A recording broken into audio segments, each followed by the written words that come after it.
Hello and welcome to Jumps. Patrick Payne was not only born into a racing family, but born to be a horseman.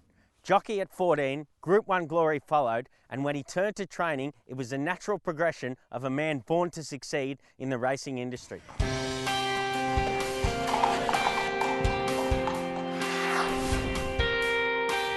You had an outstanding career as a flat jockey. Tell us about the wins that meant so much to you.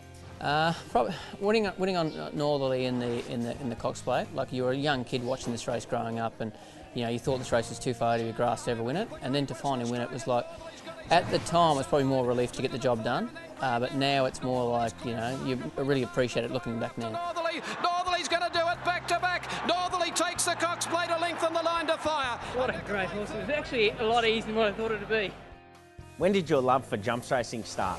Oh, for a long time, my father was a jumps jockey, so I always used to hear his stories and see photos of him on the wall, and he always had jumps horses. And Dummy Miles from New Zealand used to come and stay with us on his way to Oakbank, so we'd be always really interested to see how his horses went over there. So, and as kids, we've been jumping ponies for a long time, so I've loved jump racing for a long time. Racing, and Sweet Shani jumped away well, so no problems at the start for Patrick Payne as he comes to the first. At the end of your flat career, you had rides over the jumps. Tell us about that. It was great. I was just a perfect time to do it. I was finishing riding on the flat, but I was still pretty fit, and I was learning to train at the same time, so it was a perfect time for me to doing it.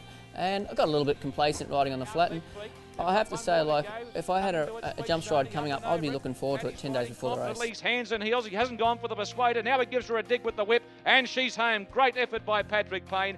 Welcome to the jumps, Patrick. Sweet Shani goes home and wins it by 2.5, and he loves it too. Your training career has been terrific since you've started. It's something you've always had a real passion for. I think so. Like, we used to work closely with my old man. Like, he taught us a lot of a lot of skills, like a lot of horsemanship, and what suits a horse and what doesn't.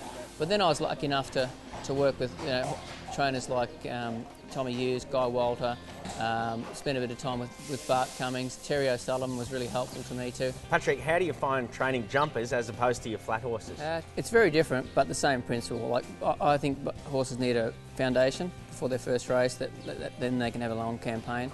So all the horses, the young horses and the sprinters and the jumpers, they still get a good foundation, and then you have to tinker with their work as they're getting close to a race. And jumpers can be a bit tricky as far as for owners, because they've really got to be patient with them, don't they? They have to be patient, and it takes a lot of time to teach them to jump and schooling and that sort of stuff. But I think if people are patient, they're rewarded later on.